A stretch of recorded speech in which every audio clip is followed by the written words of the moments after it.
may sentence, pakinggan yung mga sagot. Okay, this is your question. If you could meet or have lunch with any person in history, who would it be and why?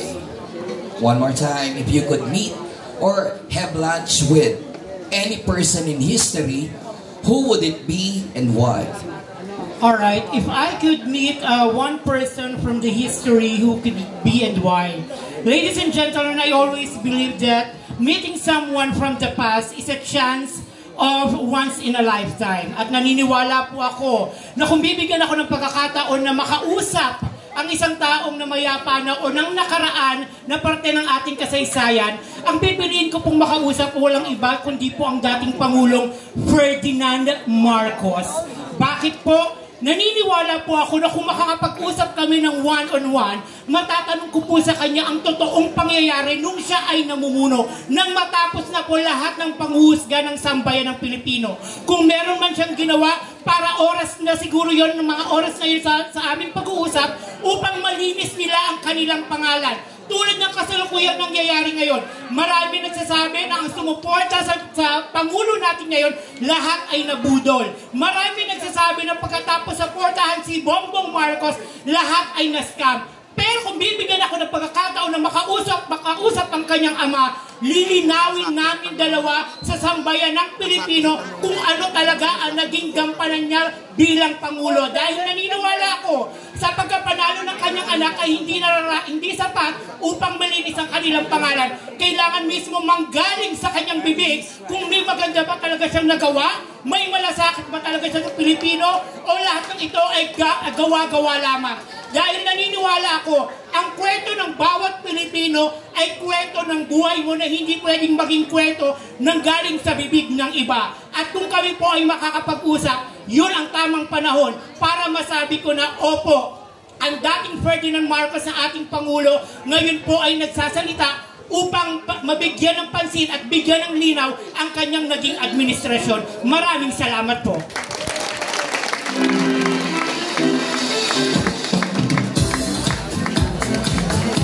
Hello. Okay. Joke lang po. Question number 4.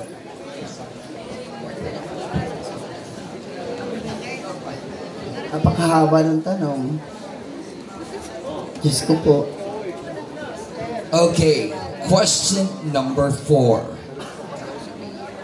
Parents nowadays allow their children to use gadgets that can access social media and online games that may be vulnerable to predators such as sexual offenders or pedophiles. As an LGBT member, what can you advise the parents to prevent this and to our youngsters who can easily access social media? One more time. Parents nowadays allow their children to use gadgets that can access social media and online games that may be vulnerable to predators such as sexual offenders or pedophiles. As an LGBT member, what can you advise the parents to prevent this to our youngsters who can easily access social media? Okay, wow. Very hard question. First and foremost, I would like to thank the panel board of judges for picking me as one of the 5 semi-finalists. Social media, one of the most powerful tools in the world today. You can easily look for meanings na hinahanap mo sa social media. Sabi nila, nakakapag-connecta ka sa mga pamilya na malayo sa'yo. You can gain knowledge because of social media. But ladies and gentlemen, social media has advantages and disadvantages. Ladies and gentlemen, ang advantage nito, oo, tama. Nakakapag-connect tayo sa malayo, nakakapagkamustahan by means of video conference. Pero, ang mali naman ito, bashing appears. Ladies and gentlemen, in just one click in social media, it is like a virus that can ruin life of each and every single individual. So as an LGBT member, not an LGBT, as a person, what would be the biggest advice that I can give to those parents? To those parents who have children overusing this social media, always remember the internet censorship. Always remember na ang bawat nakakasobra ay masama. Kailangan ang mga magulang magbigay ng tinatawag nating limitasyon sa mga bata sa paggamit ng social media. Dahil naniniwala po ako, kung ang isang magulang nakafocus ang attention sa kanyang anak sa paggamit ng mga gadgets at social media ngayon, wala pong mapapahamak na bata. At ang tangi lamang nilang makukuha sa social media ay ang magagandang ehemplo bilang isang tao. Always remember, ladies and gentlemen, it is the job of the parents to educate their children what is right and what is wrong. Kung ang bawat magulang po ay pinagtutuunan ng pansin ng kanilang mga anak sa paggamit ng tinatawag nating social media, those negatives and disadvantages by using social media can be an advantage. Always remember, ladies and gentlemen, that life greatest formula, J. Maipel Madmoisel, the Juito John Gracia, Specto Tucuelo, Fernando Femin, or the children should always be there to use social media, but the parent is the most powerful weapon to use this one. Thank you so much. Okay, thank you so much. Drug addict, B. Sugarol o sabongero, or C. Scammer? Can you repeat the question? Okay. Babaeng-babae, iba din. Yes, I Again? can repeat the question.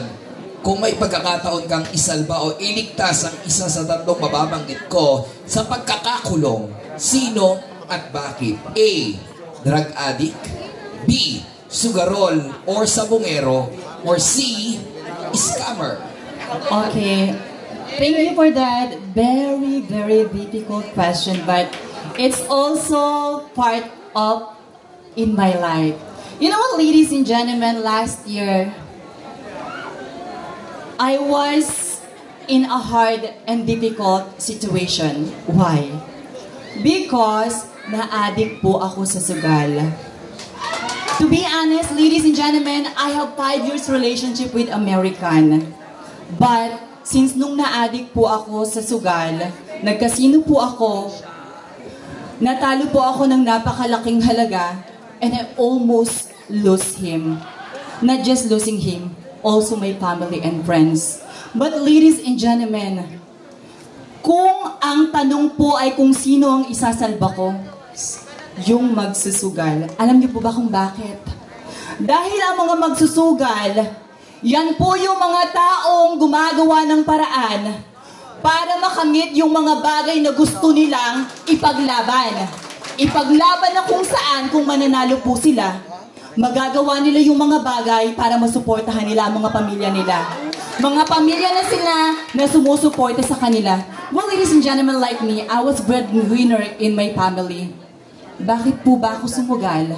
Dahil gusto ko po silang bigyan ng magandang kinabukasan at tulad po ng mga pamangkin ko na pinag-aaral ko, shampoo sila. Totoo po yun. Pinag-aaral ko sila at gusto ko po silang makapagtapos. Nagsugal po ako at sumugal po ako dahil sa future nila. Well, ladies and gentlemen, you know what? When you're trying to fight something, you have to risk. At yung bagay na ikatatalo mo or ikapapanalo mo, yung bagay na yon ang magpapaganda sa kinabukasan ng bawat isa.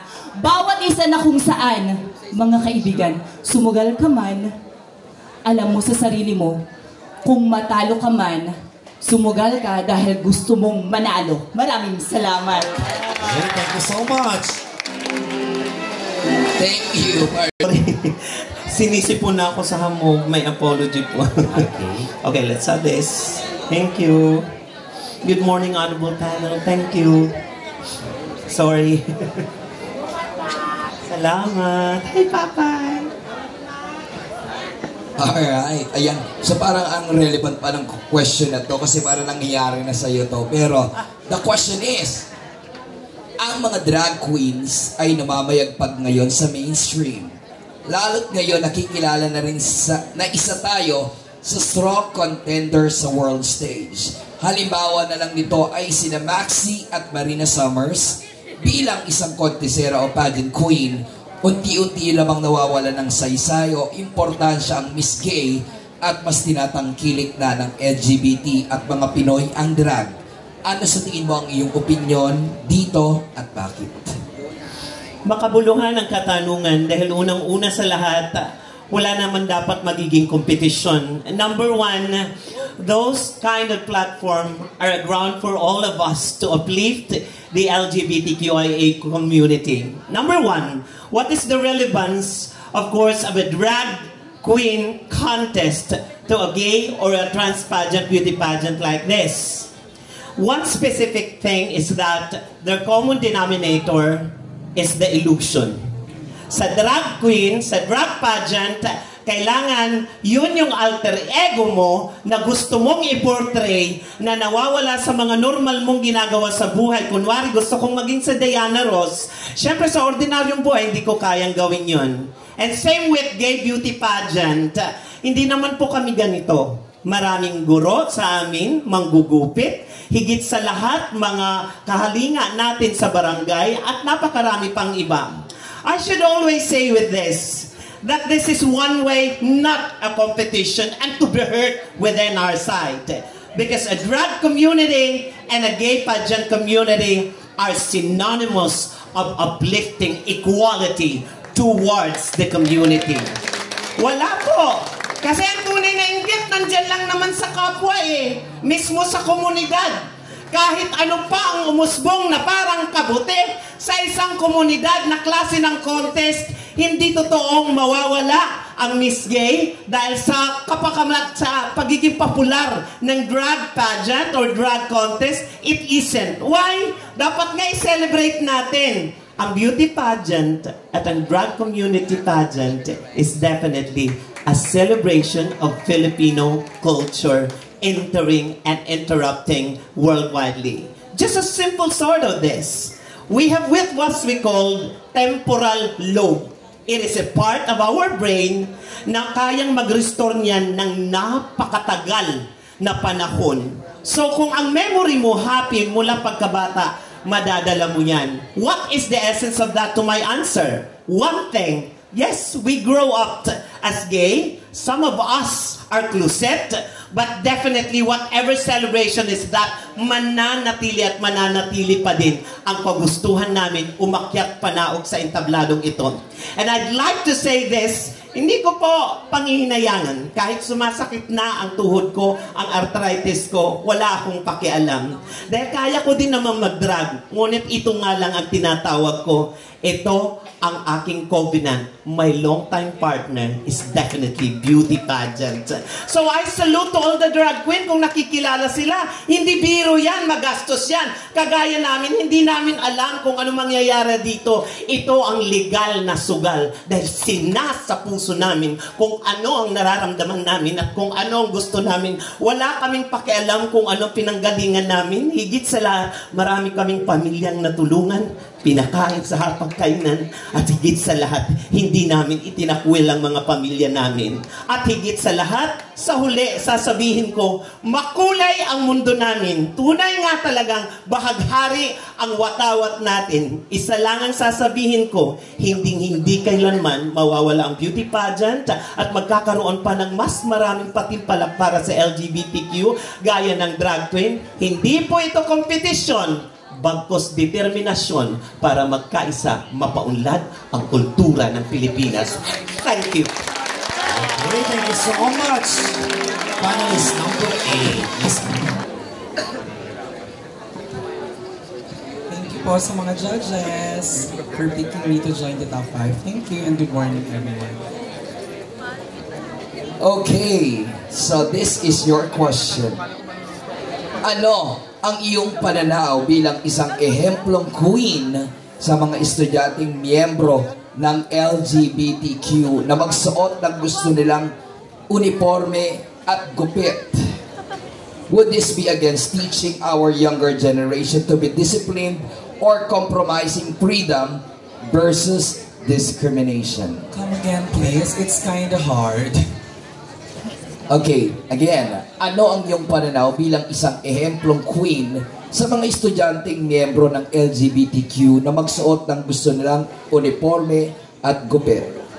The question is, would this be against teaching our younger generation to be disciplined or compromising freedom versus discrimination?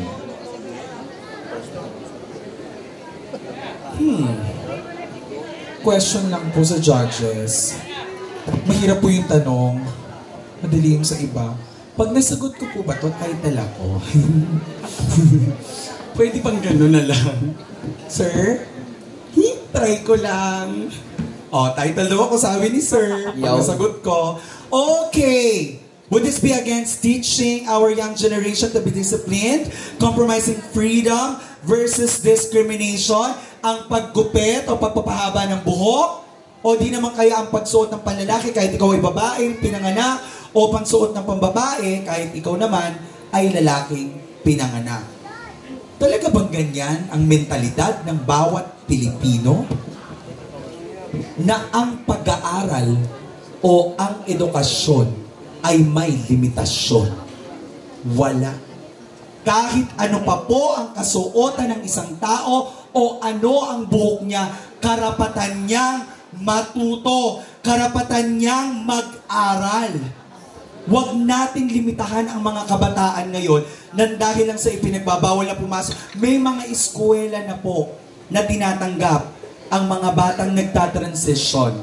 I think it's about time for our country to embrace totally the LGBT community.